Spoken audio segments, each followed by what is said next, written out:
Pretty nice system for 1979.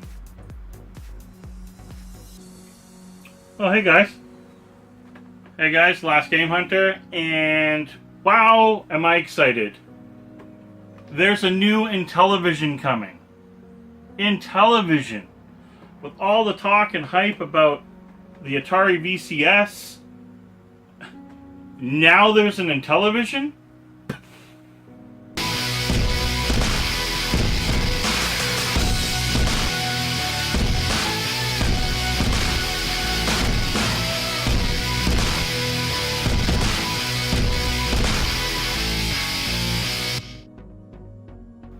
Alright guys, this is pretty cool. Let's think this through here. You got Atari talking about launching a new system called the Atari VCS, which has modern hardware to play original in high definition and newer games. Whether they will be exclusive or whatever, we don't know yet, because Atari is still hiding behind everything and not giving proper answers. Come on, Atari, what's going on? We're interested in a new, vintage, new console war. That's right, we are. And on my side, I'm going to have the new Intellivision. That's right. Intellivision has and stated there is a new high-definition console coming, and automatically, what do we think of? We automatically assume they're talking about AT Games. AT Games with an HDMI? Now that wouldn't be too bad of an idea if you're just looking to play the original games. And it's not an Intellivision console at that point, it's an AT Games product. Not that they did a bad job with this one, they did a pretty good job. So, what are we talking about? We're talking about a company that launched this system in 1979, whether it's been revamped or altered or changed today, is launching their own new console. That is pretty amazing. So, a little history about their consoles. Well, one like this Radio Shack Tandy Vision 1 here was the original console, the original concept, the original idea. You had your disc and your touchpad or keypad. And then moving on with that same idea, they launched the Intellivision 2. Now the Intellivision 2, like what you would do or what you would see today in today's console world, is you build a slimmer, smaller, and newer console of your console. Not saying it's better, not saying it's worse, but they made it smaller, more modern, keeping the same idea with the discs and the keypad. The Intellivision 2. But like most companies, they gotta have an add-on. Whether it be VR today or a Kinect or whatever it is. Well, back then, it was voice. Yeah, that's right. Consoles never had voice. This one did. 4 games were actually put out for this. Starting to sound like some other consoles. But it gave speech to a console of its era that was pretty unheard of and pretty high tech at the time. So, cool. So what are we going with today? Before we go with what they did today, or what they're doing today, in '86, they did launch another one. So remember, they had this console, and they had some weird variations of things in between, and some keyboard add-ons. They even made a home computer out of this. Really cool. But they launched another console, aka we're going to call it Intellivision 3, or the Super Pro system. Cool name. Now, what's wrong with this picture? The Super Pro system and the original system look identical. And they did. The only difference was they added a power light right here There was a possibility that there was some power added, but I don't think so. I think that is cartridge based. There was cartridges. There's a lot of games put out which are a little more sought after called Super Pro. So if it's football, Super Pro football. Whereas it was football for this one. And things were enhanced a little, which could have been cartridge based. But I'm very, very, very excited to have added this to my collection a few years ago. Sadly, it's a new one missing, and was opened. Missing the insert on this one side. So other than that, it's like never been played. And it was pretty exciting when I did the trade. Now you have all the old consoles. The original, which in my case is the Radio Shack. I think I have one somewhere, but I don't know where I put it.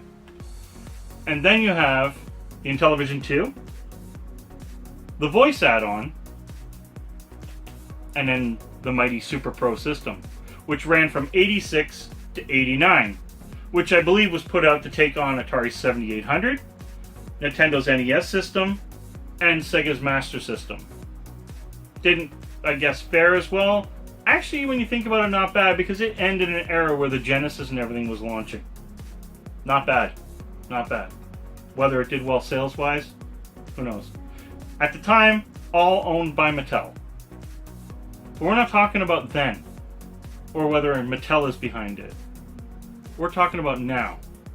Will Nintendo be, or Mattel be behind it? That I don't know. So I reached out to the company, and to my amazement, they actually got back to me about 2 days later. I almost fell over in my chair. I reach out to companies all the time. Maybe I'm not big enough, but I'm cool enough. Anyway, that's another story. Must be the hair. But moving on, they got back to me, and I'm going to be in the loop to get updated. The other cool thing is, if you register on their Facebook page, which I'll leave a link down below, you actually can be put in for, I think it's 100,000 people can have exclusivity to buy a certain version of the console that will never see stores. I'm on the list. I'm pretty happy, because I'm pretty sure I'm buying that console. To have a console that isn't going to hit stores, and it's all mine, I'm all in. Now, what makes this better? Let's change that. What makes this different than Atari's VCS? I hope Atari's VCS does come to life.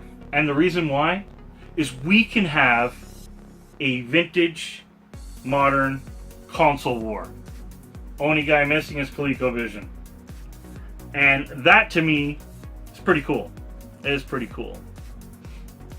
But what makes it different? One, Intellivision states they have the money. They're not crowdfunding the product. The product is coming out on their coin. It's up to you to buy it. Thumbs up right there, guys. You just put Atari in its place. Come on, Atari. You're not even showing us a working prototype or games working on the prototype. You're showing us footage. Where did it come from? Intellivision isn't going to play that game. Their game is, and their strategy is, they're not launching the console till, one, it's working perfectly. Two, the games are ready to go. So they're not going to launch this thing and then, well, here's the vintage games. No, they want their exclusive titles and to be day one. They don't want to have a shortage. They want everything to go smooth. They've learned from modern consoles. They've learned from modern consoles such as Nintendo with their Switch, Nintendo with their classics, and so on. But they're not going to have a repeat of that on their own console. So what they want to do is they want to launch the console and have games ready. Now the cool part about the games, they're actually prepaying the publishers, because everybody's wondering, where's the third-party support for this? How is this going to happen? Why would game companies make games for this not knowing that they're going to survive, especially if they're exclusive? Well, the answer is they're going to prepay the publishers for these games. They're taking the whole risk factor out of it. So they're saying to have everything from small, medium, and large software party support. That is awesome. So guys, listen. This is pretty cool. This is great news. And please comment below and let me know what you think about Intellivision having a new console. And the idea of this modern vintage console war idea, I think that's great. We haven't had anything shake up the market in a long time. This is really cool, especially for us older guys. This is exactly what we've always wanted, other than Sega making a new console. Come on, Sega, new console. Most of all, I want to hear your comments about this. This is exciting. I know that there's a lot of young guys out there that watch too, but this will be cool. This will cater to the collector in your heart and your mind, and some new stuff coming out. That's awesome. Till next time, guys, game over.